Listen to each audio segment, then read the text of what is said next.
Командир мене вночі розбудив так і так, шукають добровольців на політ на Маріуполь.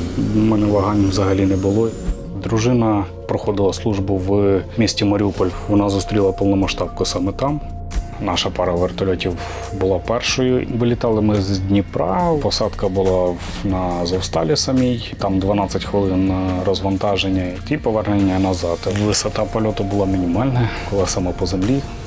Будь-який льотчик будь-якої країни світу, західного світу, так як зараз працюємо ми, бо просто пальцем покрутив і сказав, я навіть не полечу. Треба мати яйця. Я повномасштабку застав вдома. Команда вже поступила ще вночі, 24 лютого. Перші 2 тижні майже то працювали в упор. Впритул ми розстрілювали ті колони, бо не було ніякого навіть прикриття з повітря. Це тому, що вони думали, що точно не буде ніякого спротиву? Недооцінка противника – це все одно, що програти йому без бою. Нас недооцінили. Вони повірили своїй же пропаганді і нічого не вміємо, тільки шаровари і все. Ні, ми войовнича нація. Нам не потрібно чужого, нам потрібно тільки своє. Своє ми будемо обороняти. Працювали ми в перші тижні в упор, бо так змушувала і обстановка. Що знаходили, те знищували. Було тоді режим такого вільного полювання. А вже потім, 28 лютого чи 1 березня, я був змушений покинути південь України і повернувся вже до бойових дій вже на Київський напрямок. Дружина, капітан медичної служби, проходила службу в місті Маріуполь в 555-му медичному госпіталі. Анестезіолог. Вона зустріла повномасштабку саме там. Перші дні зв'язок був ще більш-менш. В неї багато роботи, в нас багато роботи. По таймінгу часто воно не співпадало, але принаймні давали знати. А вже потім пропав зв'язок. Новини ти читаєш, ти бачиш обстановку, що відбувається, ти розумієш подальший хід, що місто буде в оточенні абсолютно. Побачив її, коли вже вона повернулася. Вже після повернення з операції «Маріуполь». Як вам повідомили про цю операцію, чи були у вас бодай якісь вагання?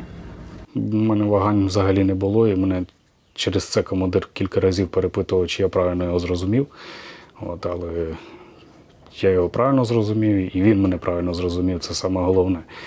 Що, скажімо так, оцінка сухих фактів і, можливо, цифр вам говорила, наскільки ймовірно, що ця операція буде успішною?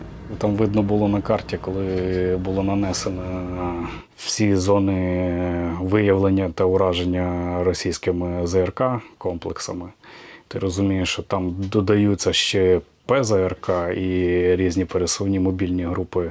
І це ж не 100% інформація, що більше нічого немає. Завжди є більше. В тебе в грузовій кабіні вантаж, який в будь-який момент може взірватися від будь-якої пулі, так само не дуже приємно. Гарнізону оборони Маріуполя було ще важче. У них, в принципі, навіть зв'язку толком нормального не було. Я вже мовчу про решту. Закінчується БК. Нам випала така можливість і честь їм спробувати допомогти, ми нею скористалися. Там було військове обладнання, скажімо так. Зв'язок, те, що гарнізон замовляв, те їм і доставили. Хотілося б більше, але тактико-технічні характеристики вертольота не дають. Вилітали ми з Дніпра, посадка була на Азовсталі самій, там 12 хвилин на розвантаження і завантаження вже важко пораненими. І повернення назад. Місто встиг роздивитися, звичайно. Робили ми захід зі сторони моря, тому висота польоту була мінімальна. Більшість, мабуть, польоту колесами по землі було на висоту, мабуть, телефона, приблизно отак. Іноді через дерева перескочили і назад. Чим нижче, тим краще.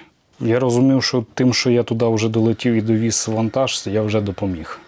Тому що допоки гарнізон Маріуполя, зокрема там і Азов, і 36-та бригада, доки вони воюють, доки вони в строю, то і дружина моя також в безпеці. Зараз заберемо ще поранених, лікарям це ще більше облегчить задачу. Забрали ми 8 тяжко поранених в тяжкому стані. Могли більше, але бажаючих не особливо багато було. Боялись, що не Да, долетять. та всі бояться, це нормально. Зараз, як згадаю, коли на майданчику побачив, в якому вони положення були, і ті маневри, які ми виконували, як мені їх шкода стало, це не передать просто. Ну, але вони ж, принаймні, вони живі. В який момент ви дізналися, що на другому борту ваша дружина? А вже на майданчику, вже коли вимкнулись і йшла заправка мого борта, то мені вже підказали, чого ти не йдеш зустрічати другий борт. Кажуть, типу, там дружина. Я говорю, та ладно. І вона була на супроводі поранених, так. Тому що всі медичні евакуації відбуваються з медпрацівниками. Вона знала, що ви в другому, командир екіпажу другого? Вона побачила, що мене нема. Вже їй стало легше, що не я туди полетів. Про другий борт вона забула взагалі. А я був близько кілометра в стороні. Після вас були невдалі вильоти? Наша пара вертольотів була першою, і після нас виконували також завдання.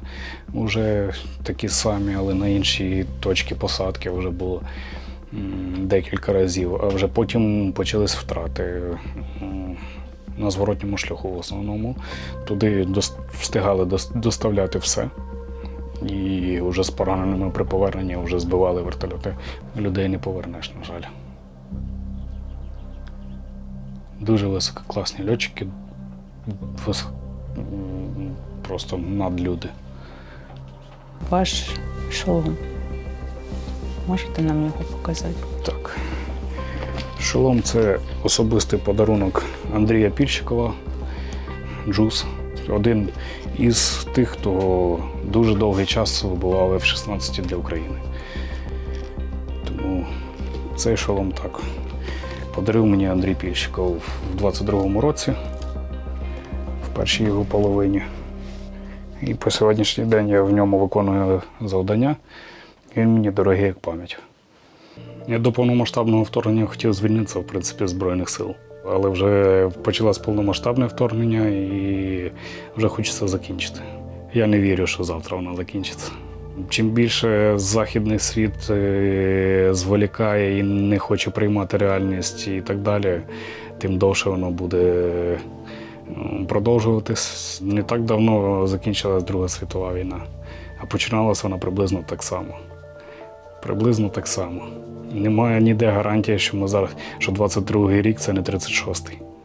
Зараз ціла купа світових конфліктів, де по різні боки одні й ті самі країни.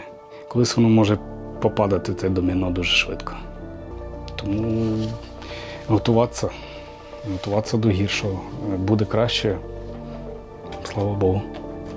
Ми були готові, принаймні. Як казав колишній головнокомандувач, соромно нам вже точно не буде.